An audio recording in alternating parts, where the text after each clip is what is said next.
Jhagadia જીઆઈડીસીની Navdeep chemical કંપનીમાં આગ લાગતા દોડધામ મચી. કંપનીના પ્રોસેસ પ્લાન્ટમાં ઓઇલ લીકેજ થવાને કારણે આગ લાગી હોવાનું પ્રાથમિક તારણ સામે આવ્યું. વિગતે વાત કરીએ તો ઝઘડિયા જીઆઈડીસીમાં મુખ્યત્વે કેમિકલ ઉત્પાદિત કરતી કંપનીઓ કાર્યરત છે. આ કંપનીઓમાં ઘણી વખત વધુ પડતા તાપમાનને કારણે સેફટીના અભાવ જેવા કારણોસર અકસ્માત થતા હોય છે.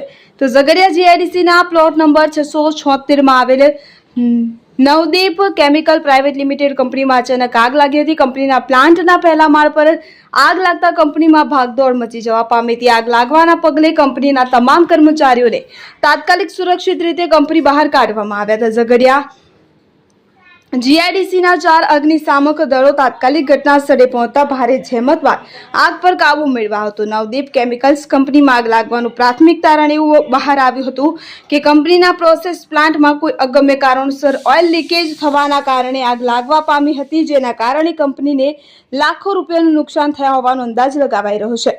આગ લાગવાની ઘટનામાં સદનસીબે કોઈ જાનહાનિ થવા પામી નથી. અબ્દુલ રૌફ ખત્રી, ઉમલ્લા.